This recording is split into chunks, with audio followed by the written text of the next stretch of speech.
But the documentary started rolling and I put my phone down and I was just captivated. And I remember we both sat there in silence, watched the whole thing, and then the credits started rolling and we both kind of just turned to each other and went, that looks cool, let's do it. That's Erin Carey, and this is the Powerful Ladies Podcast.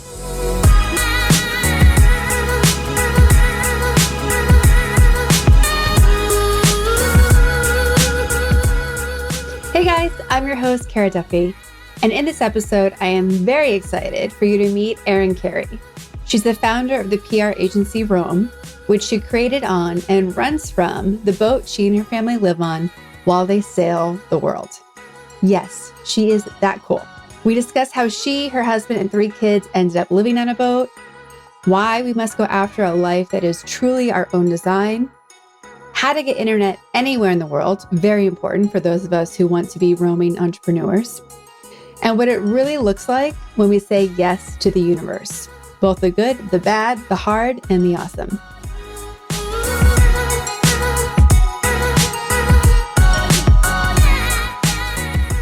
Welcome to the Powerful Ladies Podcast. Thank you so much for having me. I would love to begin. Please tell everyone listening who you are, where you are in the world, at least right in this moment, and what you're up to. Sure. My name is Erin Carey. I am the director and founder of Rome Generation, a PR agency for travel and leisure and luxury brands. And currently I am sitting on a boat because I live on a boat and it's our full-time home. And our home at the moment is in Monastir, which is in Tunisia, in Africa. Amazing. So of course, myself and everyone else listening has 1,000,001 questions based on that share.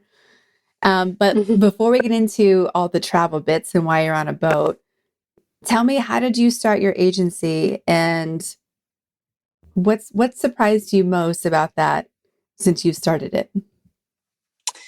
Well, would you believe that it's actually the travel that came first and the agency that came second? So I honestly put it down to the fact that my husband and I took a lot of courage and guts to get to where we are, and good things really happened because of that. We were rewarded and things fell into place.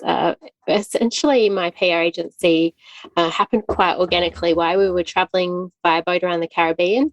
One of the largest sailing YouTube channels in the world, SV Delos, actually asked me to do some work for them. At the time, I was doing some freelance writing. And now prior to heading off on our boat, I wasn't a writer. I never dreamt that I was good enough to be able to write, but I did manage to be able to become a writer and sold plenty of articles and still do. And while I was out and about, I asked SV Delos if I could interview them for an article, and they obliged. And then, a few weeks later, I got an email from them just saying, hey, would you mind doing some promotional work for us? And I just couldn't believe it. That was just this amazing lucky break for me because they were like our idols. We had actually spent 2 years watching them on YouTube, learning all about this crazy boat life that we're doing at the moment.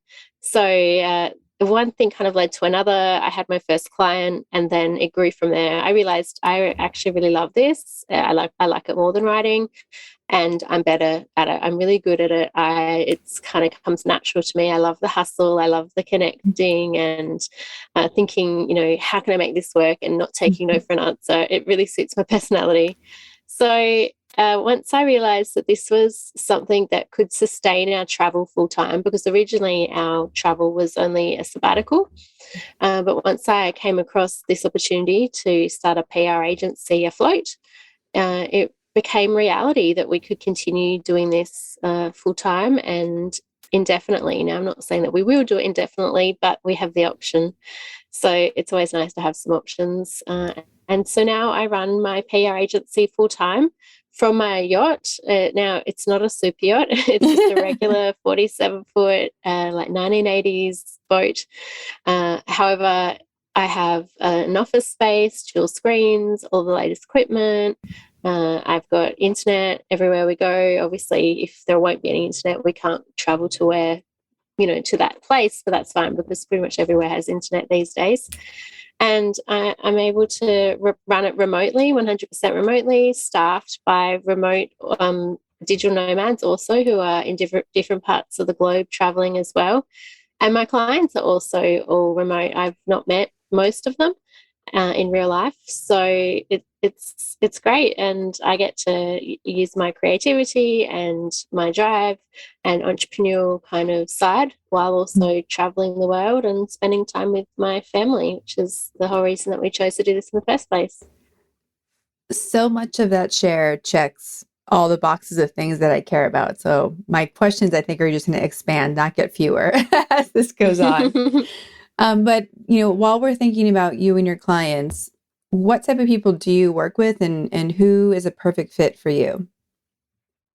Yeah, so it's taken me a while to figure that out. At first, I probably niched too quickly, and sometimes you can niche yourself out of a job if you get too tight too quickly. And so at the start, I was like, well, I'm doing a really great job for this sailing YouTube channel. Maybe I'll just keep doing sailing YouTube channels. I mean, there are thousands of sailing YouTube channels out there, but not that many of them can afford to have a publicist, for starters.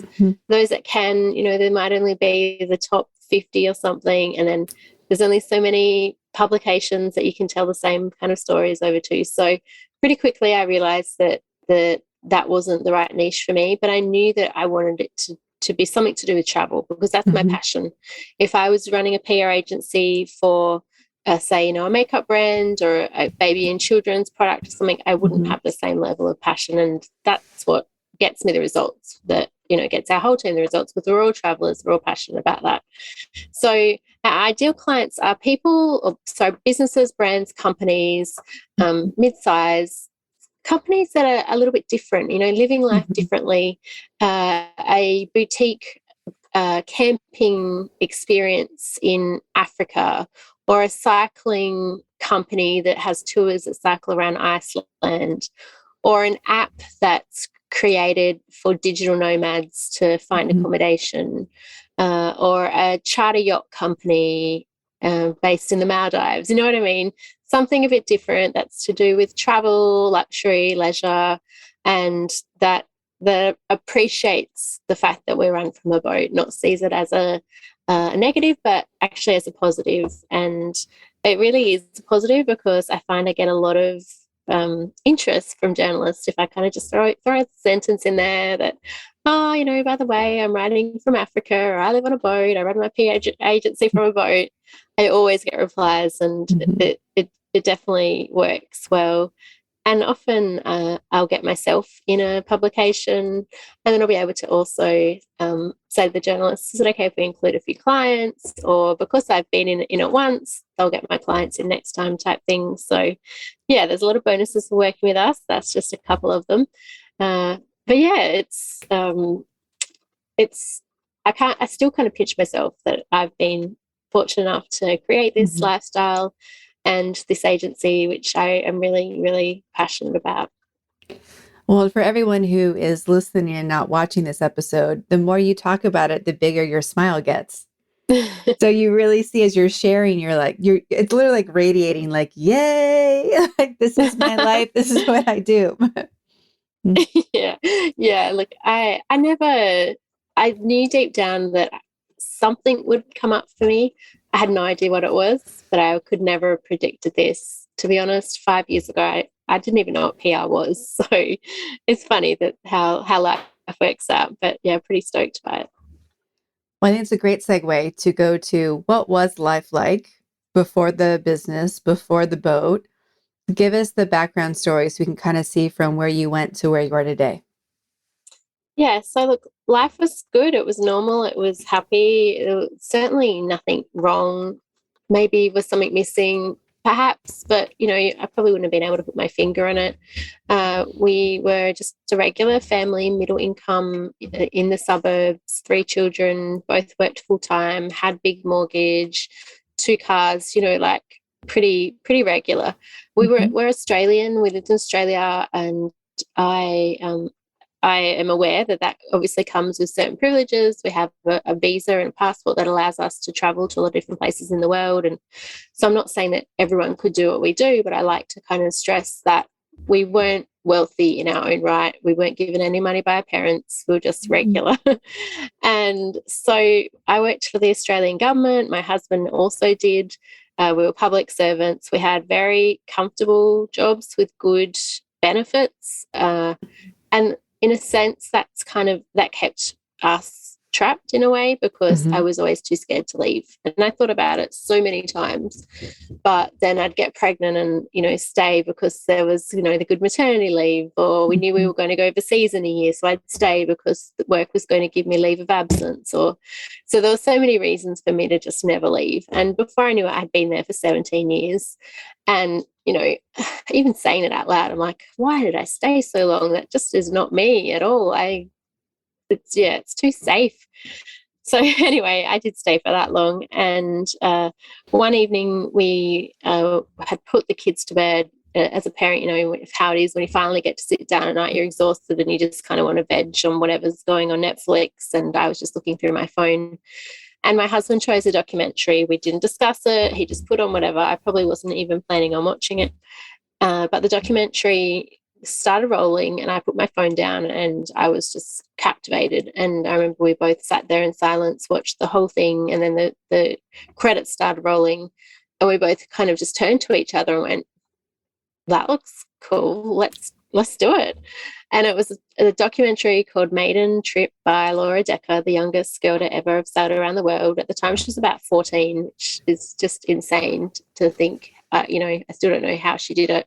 We're out here now and it just seems crazy. I personally feel like I couldn't do it at my age or at her age. So amazing lady. And actually, interesting story, when we were in the Azores earlier this year, we were in the marina. We had just returned to our boat. We'd been back in Australia for 18 months because of the coronavirus.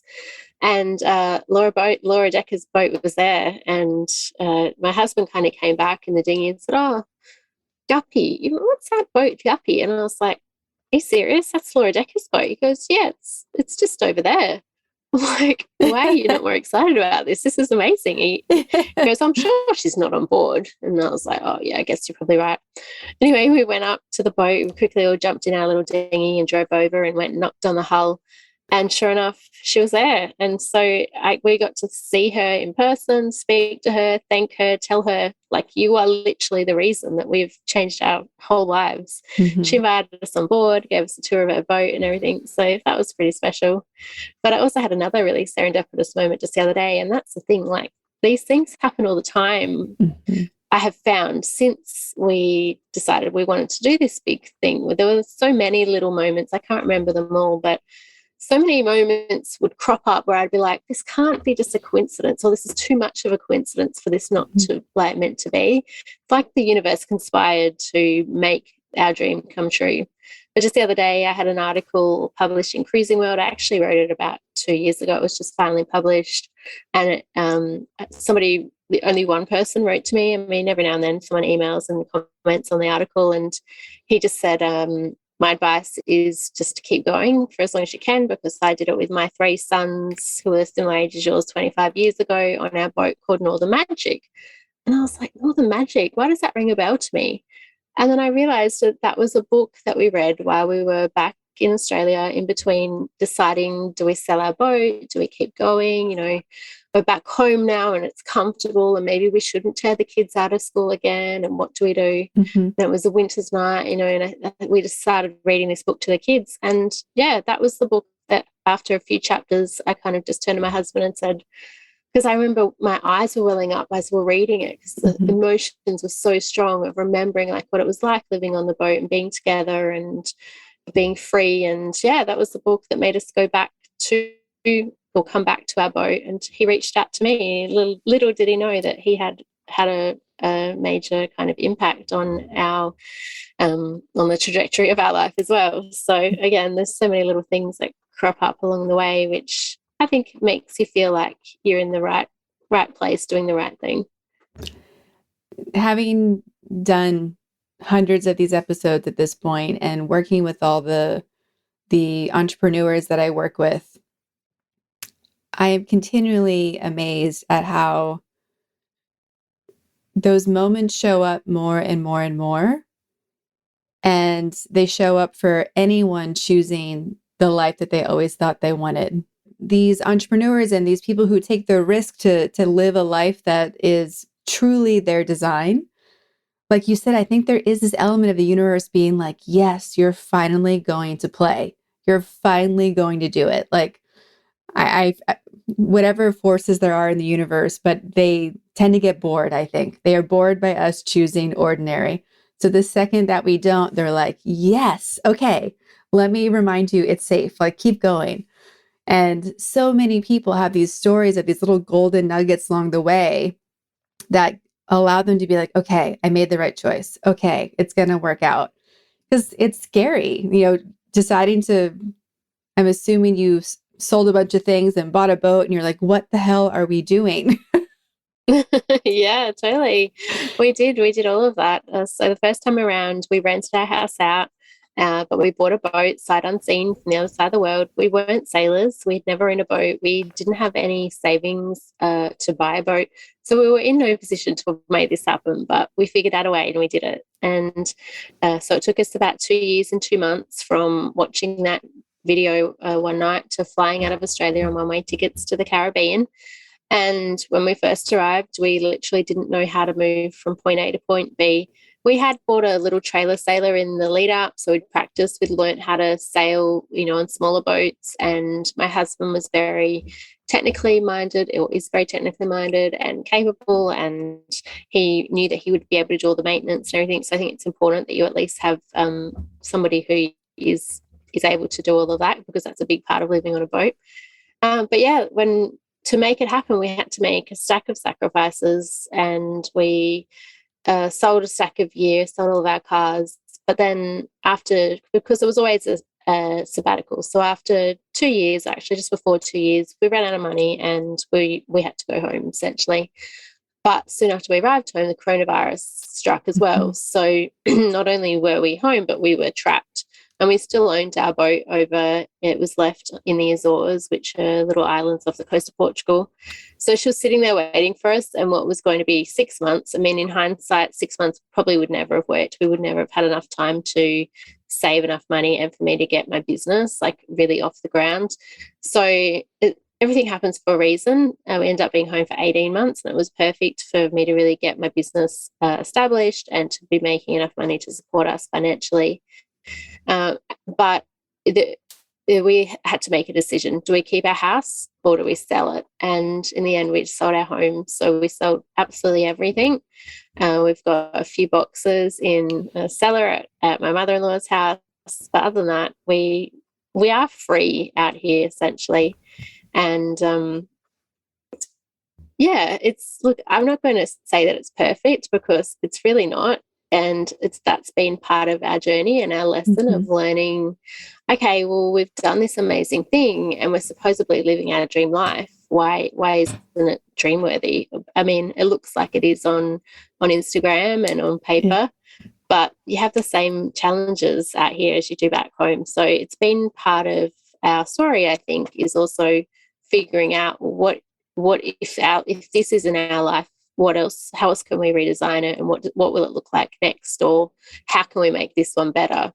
And it might sound like a little bit, I don't know, like we're ungrateful to others maybe, but I think just because it does seem like it should be perfect doesn't necessarily mean that it is. So yeah, I can elaborate on that a little bit more. I guess one of the biggest challenges is having children that this time around there are no other kids around. So they've gone 8 months, and we've met 2 other boats that have children aboard, and they were only for about 3 weeks in Spain. So that's been really hard, having 3 boys without any other children to play with, to socialise with and connect with. And they're older this time around, so they're not backwards at coming forwards at telling us that they're bored and they want to go home, or they want to be with their grandparents and their cousins who, they remember more this time. The first time around, they were younger and didn't have much of an opinion. So there's that challenge. And then there's also the challenge that my husband, I'm the breadwinner, I guess, now. So we've completely switched roles. I mean, we were both breadwinners back at home, but he had never not worked. And now he homeschools the children, looks after the house and maintains the boat. So that's a very big change for him. Mm-hmm. And I certainly am glad that I have this role because, I love my job. So it makes it easy for me to come to work every day. Whereas honestly, he has the kind of rough end of the bargain with his job because homeschooling is super difficult for us anyway. It doesn't come naturally. And then to also have the stress of maintaining the boat and everything. So that's a challenge that we're still trying to work around. And how do you solve that when I don't want to quit my business and he doesn't want me to either, but we can't exactly swap roles. And I don't have time to also add schooling the kids into this. Like I'm working more than full time as it is. So yeah, it's a lot to think about. And even if we've got this far, yet we still haven't quite figured it out. And I find that really kind of frustrating. Yeah. There, I don't remember what episode it was on, but I was talking to another entrepreneur and they were saying, you see people, they start their business and you're like, oh, they're at the top of the mountain. She's like, and then you start your business and you go, oh, I'm just at the bottom.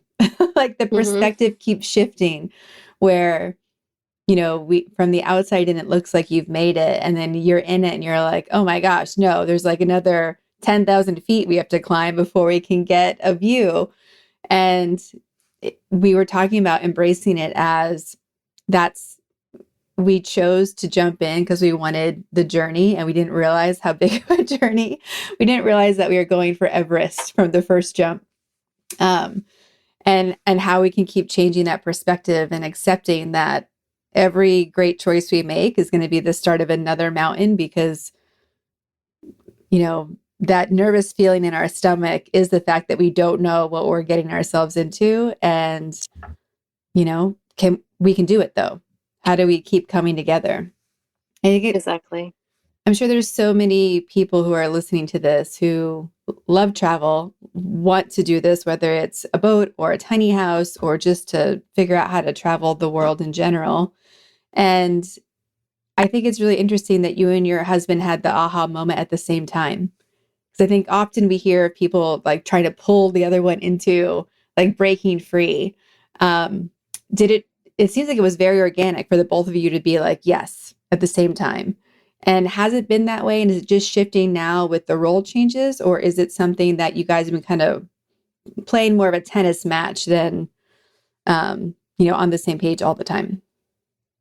Yeah, good question. Look, that's what makes this story so crazy, that it actually was the fact that we both went, let's do it together at the same time.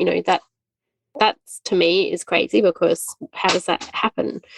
Most people, it probably would have been the husband that suggests it and the wife would be like, hell no, I'm not living on a boat. And that would be the end of it. So, and then throughout the journey, like we had to be really dedicated or we never would have pulled this off because we had to make a stack of sacrifices to get here.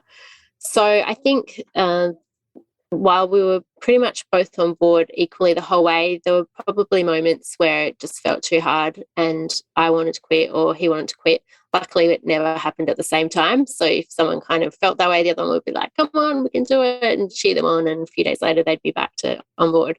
So that's definitely the process to getting out to the boat. Since being on the boat, look, it's full of ups and downs. It's really, really hard. It's definitely the hardest thing we've ever done.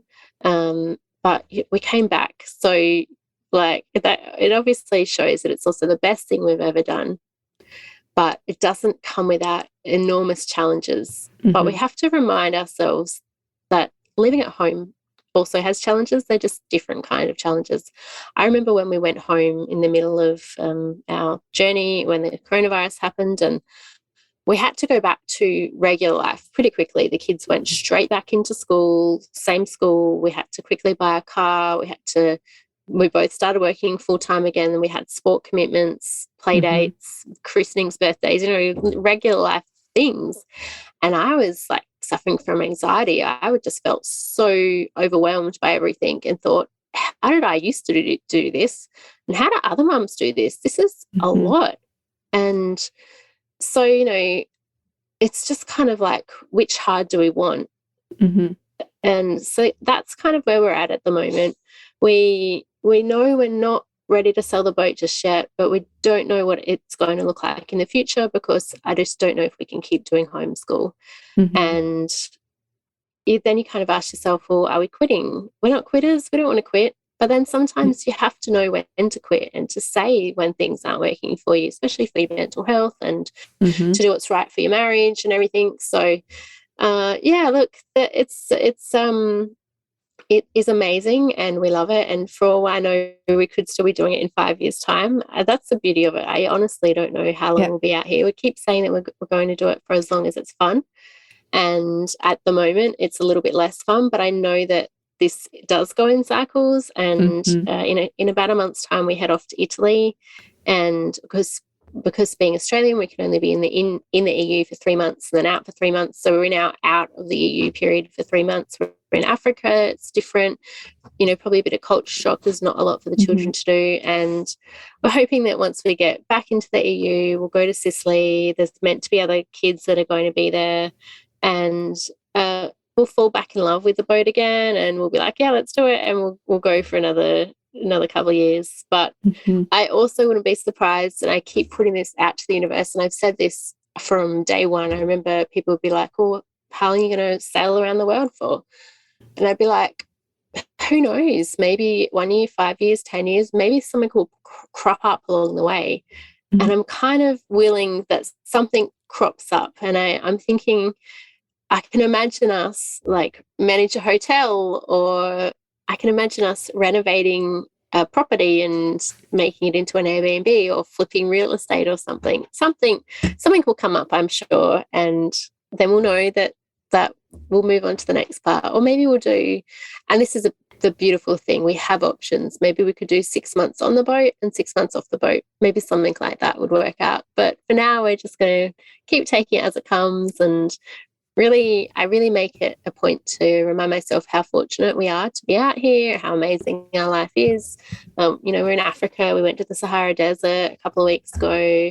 We traveled up to Tunis, the capital, and experienced things. We're going to do a cooking class next week. We're really fortunate and making the most of being out here, especially during coronavirus time, because the rest of Australia is stuck and pretty much locked down back in Australia. So yeah, very grateful.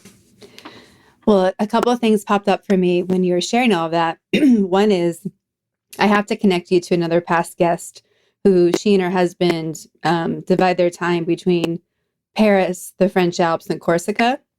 And they're part of a big race in Corsica every year, a boat race. We'll have to plenty of stories. She's a writer. She's also honestly one of the people when I grow up, I hope I could be as cool as she is, from like writing about fashion and rock and travel. But then there's also so many places in Italy now who are trying to sell their whole towns for like 10, 20 grand. And you're like, well, we bought a boat. Maybe we just buy a town. Exactly. And that's the beauty of this thing. Those crazy things don't feel so crazy anymore. And those big, hairy, scary goals don't seem as hairy and scary anymore. So if nothing else has come from this, it's the fact that we now have the courage to do different things and see what happens. And from what we've learned, I mean, sure, sometimes we might fail, but if it's feeling like it's aligned and it's like your sole purpose, generally it works out because the universe just figures out a way for it to work for you. I love that. Part of the balance, I think, as well, or the challenges when you choose to go your own way, is that we can get caught off guard by how not supportive family and friends are, because they're worried about us. It's all from love ultimately, but it's fear first with love underneath it. When you told your friends and family you guys were doing this, how did they react, and how did you manage their concerns and expectations as well? Yeah, look, they were definitely worried. At the start, I remember it was my family Christmas lunch. It wasn't Christmas Day, but it was probably a week before Christmas. We were all sat around the outdoor table, and I said, oh, Dave and I have an announcement to make. And they're like, no, you're pregnant. I'm like, no, definitely not pregnant. No more children.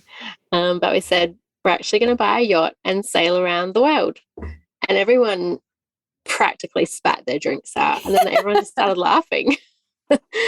And then my sister said, that's the stupidest thing I've ever heard. And we were like devastated. We were so excited and pumped. I mean, in hindsight, of course, they were never going to be like, that's amazing. You take our grandchildren away and risk your life sailing across an ocean. But kind of think that's what we were hoping. But you know what? That just made me 10 times more determined. After that, it was like, failure is not an option. We are making this happen just so I can prove them wrong. So they came around. My side particularly, my dad is actually a sailor, nothing like what we're doing, but he used to sail dinghies and he got it, I suppose, probably like this long-held dream that he was never able to do. Back in his time, it was just we didn't have the finances to do it, but it just wasn't something that we could ever have done. So I think he's really happy and excited for us. Both of our mums were worried and still do worry. I think they've both kind of gotten used to it now. But probably even up until a month or two beforehand, my husband's mum wouldn't really even acknowledge it or talk about it. She kind of just acted as though it wasn't happening. And then again, she's like, I guess I better accept that you're leaving. And yeah, so she came around. But I have definitely heard that other people have some very adverse reactions. Luckily, our family overall was supportive, worried, but supportive. Yeah. But it, like you said, it either makes you more determined to like prove everyone wrong, or I think it also allows you to realize how much it's the right thing to do. There's a difference between intuition or thinking or feeling. Like sometimes you just know that's it. That's what we have to do next. And I get so much peace from that feeling because there's so many times that I do make decisions and I'm like, oh, that's like an 80%er. We'll figure it out. But when you just know deep down, like that's exactly what we're supposed to do next, it's so calming. And I think that we need that adversity in our own little hero's journey to allow it to sink in deeper for us, because we have plenty of voices in our own head telling us that we're insane. So it's nice when we hear it outside and we're like, oh no, we're sure about this one. Yeah, and I do base a lot of my decisions on my gut instinct. And I only asked my husband the other day, I was like, does everyone do that? Do you do that? He's like, I don't actually really even know what you mean. So he doesn't make his decisions that way, which is, I find unusual. But I really do know that, and I think that's how I look at this, like deep down, I know what we're doing is right, especially for the kids.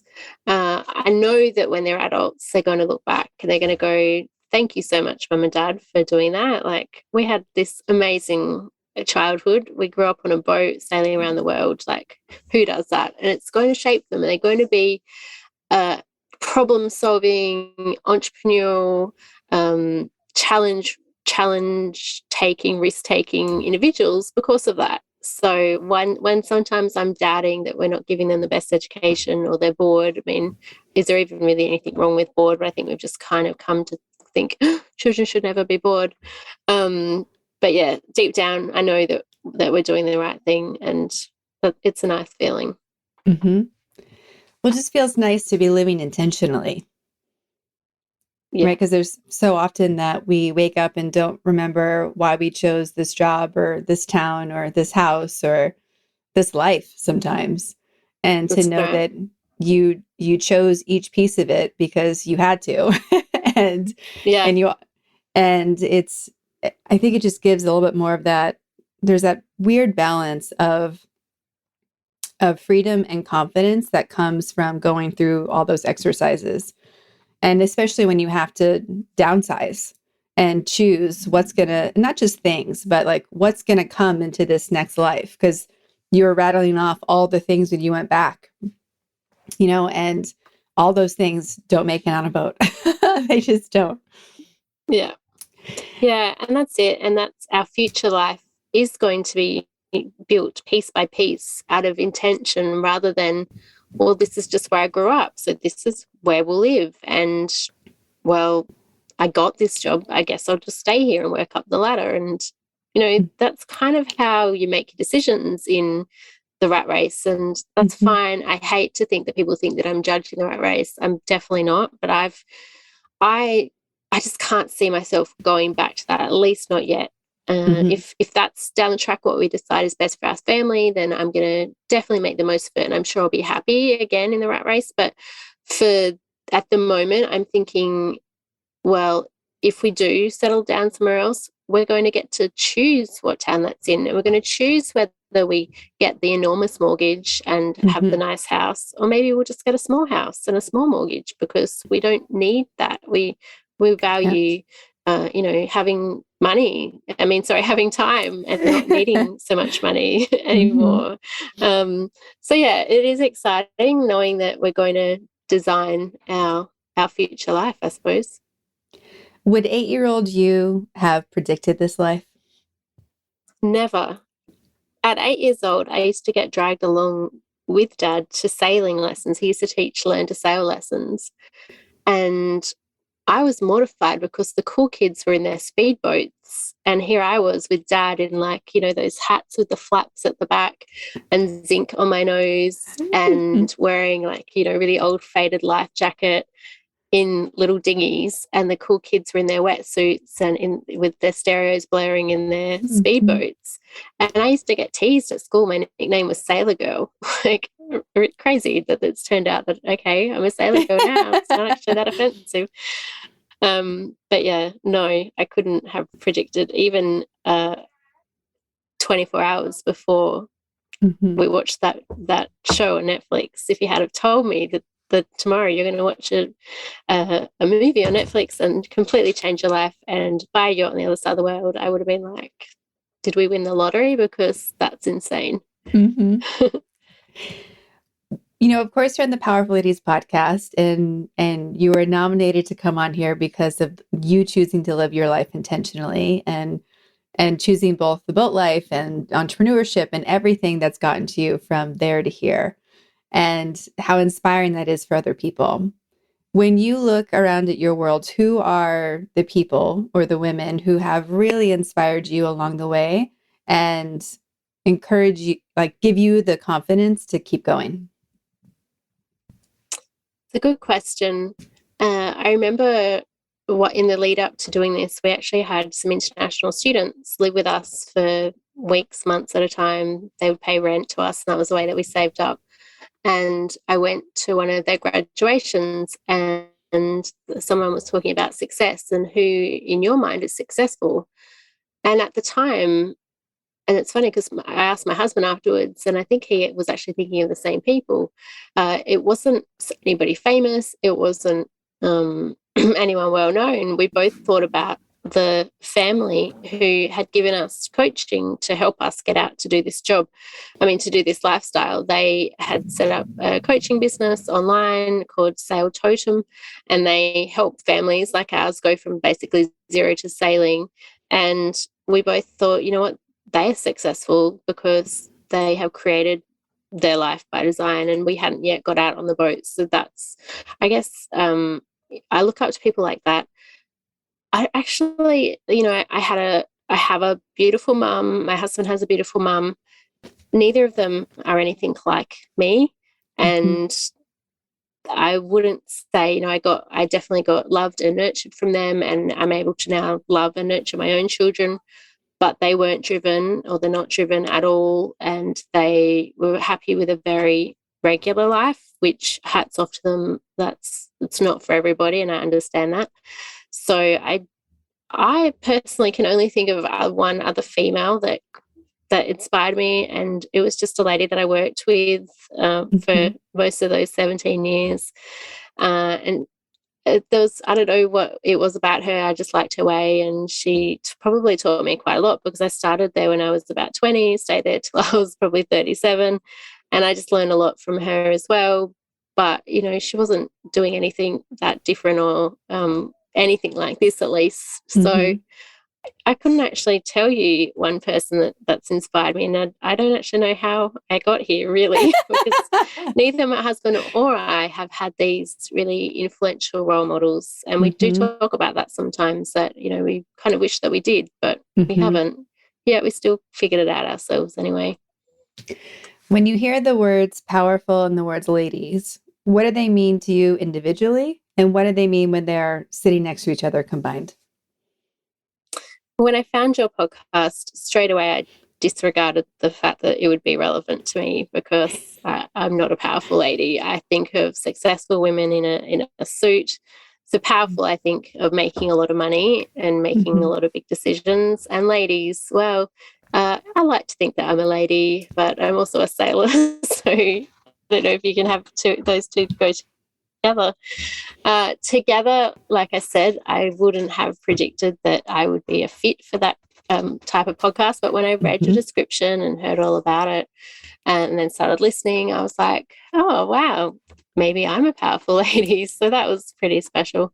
And then I started to appreciate that, what we are doing. And I have to remember this because I often forget that what we are doing is really different. And I think the longer you do it, the less impressive you find yourself, I suppose, until you meet someone like yourself. Because some of the other podcast interviews that I do, they've interviewed other people that live on a boat, and it's not perhaps so new to them, but I'm assume maybe I'm the first person that you've had on that actually lives on a boat, runs a business from a yacht as they sail the world.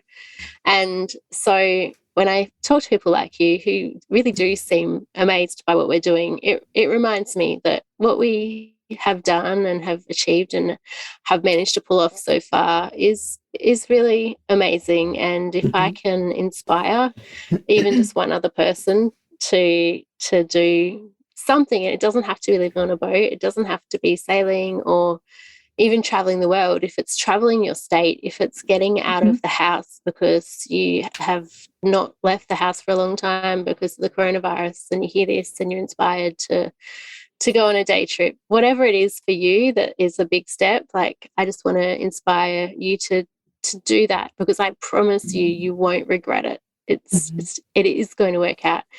I'm not saying to do things that are brash and uncalculated. Like, we're very calculated. We researched everything. We put in a lot of hard work to get where we were. We didn't just buy a boat and sail away and it was all just fine. Like, we did more than that. So by the time we sailed across the Atlantic Ocean, which we did after only 18 months of owning our boat, we were confident that we were going to be safe out there, and obviously we were. So I'm not saying that, but I am saying, even if it seems crazy and bigger than what you can do, that's how this felt to me, and yet we still managed to do it. So I'm confident that you can too. Yeah, and for me, starting the business was multi-purpose, but a huge part of it was all the freedom pieces, where I can work from, who I'm working with, how much or how little money I want to be chasing after. And it's really interesting to me because that's always been part of me. I moved my whole life growing up. I've lived abroad, like travel and exploration is just part of who I am. And then to meet other entrepreneurs who aren't choosing that path for that purpose, I'm always like, really? Like, then why are you doing it? Because it's, to me, that's the benefit. And using this podcast and the other coaching programs I offer to like move people into that space of like really stepping into what they want versus just doing it to work from home or just doing it for something else. I'm like, no, there's so much more that you're not activating. Like, we forget to believe things are possible, and we forget to believe that you can have that whole combination. And I think some of the challenges, like you were talking about earlier, of should we keep homeschooling? How do we make this work? How do you and your husband balance your roles again? While they occur as challenges at first, I think those are the parts that allow you to create a new creative box, because you can keep asking, well, how do we have it all? Or how do we have as much of it as possible? Like, what would that look like? And I think it can be overwhelming when you can move anywhere in the world because there's not any pieces to make a creative choice from. But we can keep asking, how do we do it all? I was talking to a friend about what it would look like to travel just the US for a year and work on the road. And they came back and they were like, I love it, but I'm nervous about having a routine. Like, I want to make sure that I'm still eating healthy. I want to make sure I'm still able to, work out because that matters to me. And so my head instantly went to, okay, how do we build in routine? Like, because and it may be that people like you and I, when we get determined, we're like, oh, it's happening. I don't know how exactly yet, but it's happening. So Yeah.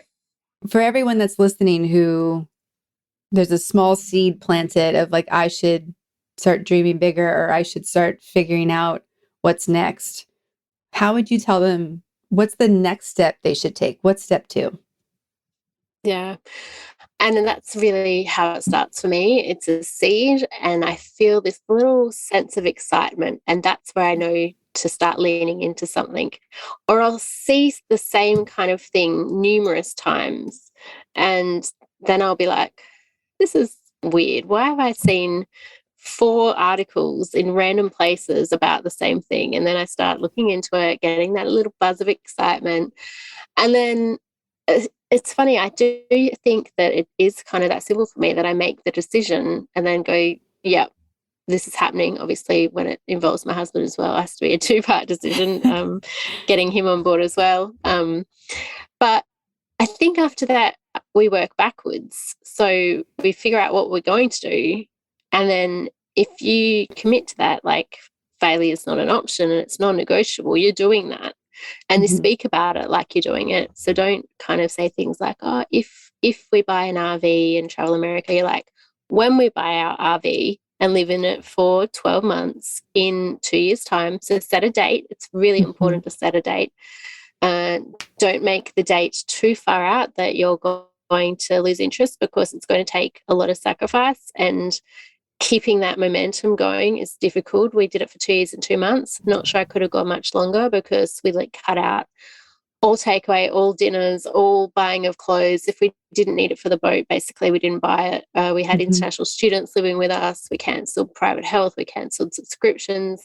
We did so much, and we saved up more money than we could ever have imagined possible. And we would have still been in the exact same position 2 years later had we not done that and thought that we didn't have any spare money. But it's amazing what you can find. So that would be my advice for the next step, is to commit to the dream, set a date, and then work backwards. Okay, to do X, we need Y. How do we get Y? How much is it going to cost to buy an RV? Google that, find out. Okay, $100,000. I have no idea, but let's say it's 100,000.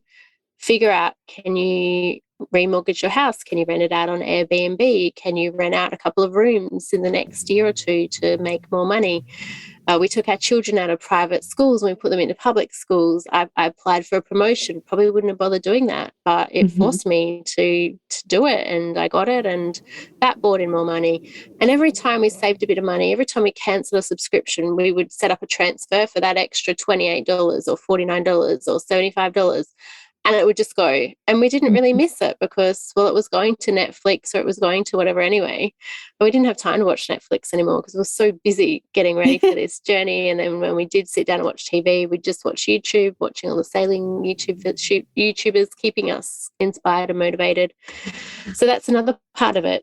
Watch things that keep you on track. Find someone, and this is, I think, the biggest key to success in both my business and in achieving this goal, is find someone who's done it and either ask them to help coach you if they don't already coach people, or copy what they did to get there. I'm not saying obviously in a business you copy everything, but there are certain roadblocks to success, and you don't need to reinvent the wheel. So as soon as I knew that other families were out there sailing the world, our motto kind of became, well, if they can do it, why can't we? And so you're not going to be the first family that is managing to travel around America in an RV, and you're not going to be the first family to live on a boat. So find some of those idols, follow them on Instagram, follow them on Facebook, pick their brains, send them messages. Like, I get messages all the time from people, and if I can just send something back that inspires them to keep going, then, I'm sure plenty of other people also do the same thing. And then keep working backwards, figure out what else you need, what trainings do you need, what certificates do you need, what are you going to do with your house while you're away, what do you actually need in your house. You'll start to look at your property, if you have one, or your rental house, or the stuff that you own. you'll start to look at it in a complete different way. Do I really need that vase? Like, it just sits there. It does nothing. It achieves nothing. And I started selling everything and no longer like being really interested. I mean, don't get me wrong. I love housey products. I love clothes. I love shopping. But for those couple of years, I was like, this doesn't serve me. This brings me it gets me no closer to being on the boat whatsoever. And if I buy it, it's actually going to make it another day or whatever until we leave, because if I waste $100 on a rug or whatever, that's $100 less we've got to spend in the Caribbean. And it really was great motivation to save up. Like I said, we managed to save up $85,000, and to us that was just crazy money that we never dreamt we would be able to save. So yeah, if we can do it, I'm pretty sure that plenty of other people can as well.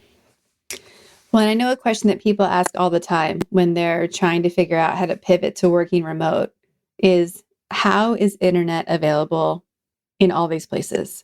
So what is your specific internet strategy? Mine is really uncomplicated. I literally just buy SIM cards in different parts of the world and I hotspot off my phone. So I'm doing this whole Zoom interview on a hotspot from my phone. I'm in Africa, and the other week when we went to the Sahara Desert, I worked on the car on the way home while my husband drove while we were driving through Africa. And the internet was perfect the whole way. The internet is generally pretty amazing, around most of the world, certainly everywhere we've been so far. It's been good enough to just work that way. We do have a 4G router, but we haven't actually had a need to use it. We buy about 3 SIM cards at a time. One goes in my husband's phone, one in my phone, one in a kid's device. I use mine. I try not to give the kids a password, because last thing I need is for them to start playing a game while I'm on here now and curbing the download speed or whatever. But between us, it's been enough. Their school is online. And my business, it requires good internet. I have Zoom meetings all the time and it's good enough. So if I can run my business and homeschool 3 kids and like we watch Netflix and everything, I can't see why everyone couldn't just do it this way. At the minimum, if you get an extra kind of device on top of this, then I can imagine it'll only be better. But this works for us. I love it. That makes it instantly. I heard everyone listening go, "Oh, it's that simple." Yeah, it is. It really is. And I still see questions about this, and people kind of make it more complicated than it is. I don't know. Maybe, I mean, I'm sure if we traveled through the Pacific, it wouldn't be this simple. But certainly in Europe, this is working right now. Fine. Yeah, I love it. So of course we want to know what your life looks like in addition to work, right? Because I always find it amazing, no matter where you go in the world, people's days look pretty much the same. You're typically going to wake up, eat breakfast, have your day, you're working, you're having meals as a family. So what does your day look like, and how do you stay motivated to be the mom you are and the boat girl that you are or sailor girl that you are, and be this entrepreneur with a growing business? Yeah, look, it really isn't that different to home. And I know that's not very exciting to hear, but I think what we've found works is for me to work like a 5-day week and have the weekends off. Not rocket science, but and then that's the time when we try to travel. So it doesn't always work out weather-wise, but it actually has worked out a lot of the time that we stay somewhere during the week. Actually, we travel really slow, so we tend to stay in places for weeks, if not months at a time. And then when we do move, we sail on a weekend, and then I start work again on the Monday. Or if we go away, like when we go inland or like travel overland, we'll just do it over the weekend. And I can often take Monday or Friday off. And that's the beauty of running your own business. Also, because I'm in Europe and most of my clients are in America, I can start work at 2 p.m. and Americans are only just signing on for the day, and I can work until midnight and my kids are asleep and it's quiet and I get like a lot done. So I do have that flexibility, which I love, but generally I work regular hours, 8 till 5. I stop for lunch. We try and go for exercise like at 1 p.m. So we're all kind of off the boat, and I'd say kids shake their sillies out because they go a bit stir crazy after a little while. And then some people think, well, what's the point of living on a boat and traveling the world if you're just working all the time? And there is a degree of that. But I do also feel like all weekend I get to do something. I mean, we have a small boat, so we don't spend a lot of time cleaning or maintaining the yards or anything like you do in a house. We also don't have all the obligatory events that you have to attend when you live on land, parent-teacher meetings and school, council meetings and things that you just have to fill your weekends with. We don't have those. So our weekends are literally free to just travel around and look around. But also at 4:30 or 5 or whenever I finish work for the day, we can wander into town and go out for tea. Or, I mean, particularly here, it's really cheap. So we get the benefit of being able to eat out quite a lot. And still plenty of daylight hours where you can just walk around the town and stuff. So I do feel like I still get to experience a great deal, even though I work a lot of the time. And if I need to take a day off tomorrow, I literally can. And that's the beauty of having your own business. People could say the same thing about, why work if you live at the beach? And you're like, yeah, but that's the thing. I stop work and I get to walk to the beach and I get to look at the beach through my window. And I think people forget how much you're in it. You can work from anywhere, but you're still there. It's still right out your front door. And with you actually get to feel it while you're working, right? There's some rocking going on. You're really present to where you are. Often this is like swinging back to front. But no, we're in a marina at the moment, so that's not happening. It's nice and still, but that's not fun when I'm like swaying side to side. And in summer it was like crazy hot in here, and it was hard to keep working during those times. But yeah, like I can go upstairs and dive off my boat into the ocean. I can do that whenever I want. There's pending I don't have a Zoom meeting within 10 minutes, or even if I do, I can just quickly jump up here and dry my hair off and I'm online again. You know what I mean? So I do have that. But also, we've traveled for 6 months at a time when we didn't work. And for the first year in the Caribbean, I didn't work. And you can have too much of a good thing. Like, I don't want to not work. I love my job now and it gives me something that I need. It's actually not that fun having an endless holiday. I know that sounds ungrateful or stupid or whatever, but it's not. And I needed more than that. So if I had my choice, perhaps, I'd work 1 day less a week maybe, or 2 at the most. But I don't dread going to work. So it definitely makes it easier for me. And I think what I also find common between people who are living their best life by design, we also tend to be project-based people, where we need we want the next project, because you just spent, well, not just, but you spent 2 years planning for this big project. Now it's here. What's the next project? Because, sometimes having powerful people bored is more dangerous for the world than not. So I really understand having that balance. And I think you have in common with so many entrepreneurs that I work with, where we're like, okay, it's working now, it's successful. How do we condense it? How do we get that exact balance that we're looking for? So yeah, it's the normal process of starting a business. It's working. Now it's like, okay, let me get a little bit of my freedom back. How do we get that right optimization dialed? And, I think you're such an inspiration for so many who have both know they want to be doing something different, and they are hopeful that their thing is out there. Because I think that's also an amazing part of the story. You never imagined starting your own PR agency. You never imagined doing this business that you now love and supports your family's lifestyle. So we don't have to know all the answers. We don't have to know exactly what's next. And just, you felt it. You knew something was coming. You just didn't know what. So I applaud you for proceeding into the dark hallway, waiting for the lights to turn on. Thank you. Right. Isn't it exciting? Like, if I couldn't imagine doing this, imagine what the next crazy thing's going to be. Like, sometimes I joke to my husband, maybe we'll ride motorbikes across Africa.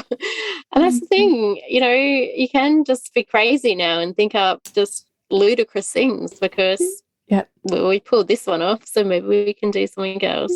So yeah, I totally agree with everything that you've said.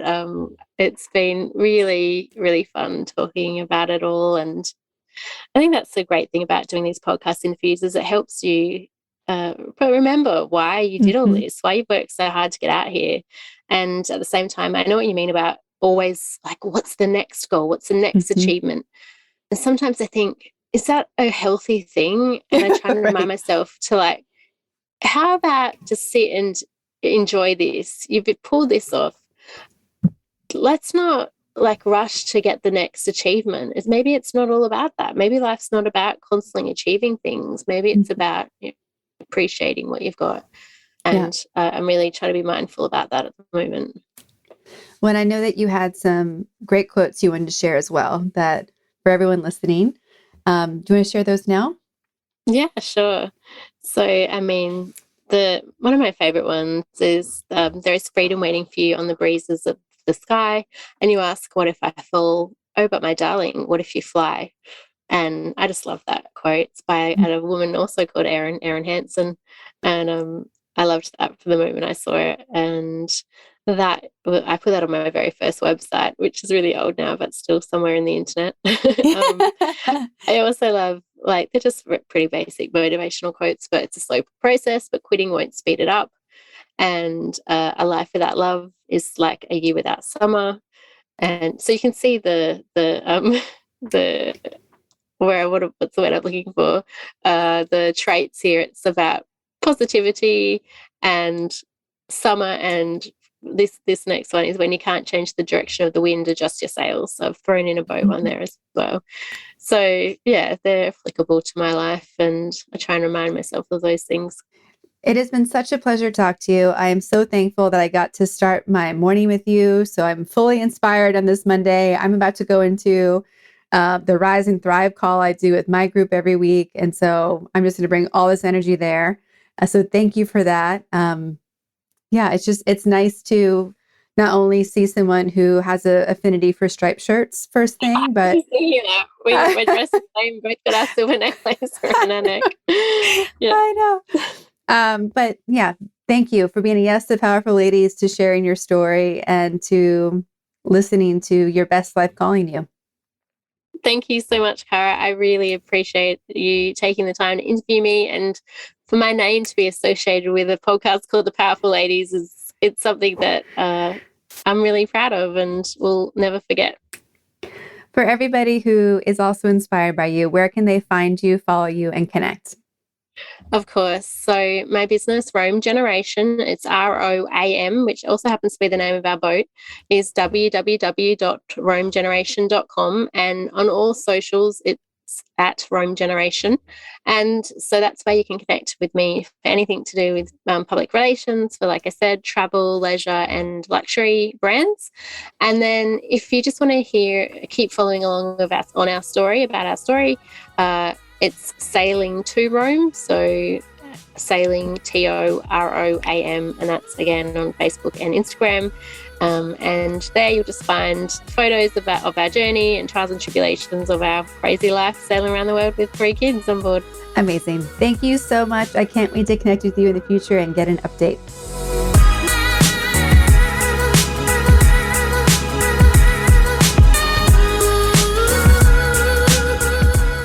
Thank you for listening to today's episode. All the links to connect with Erin are in our show notes at thepowerfulladies.com/podcast.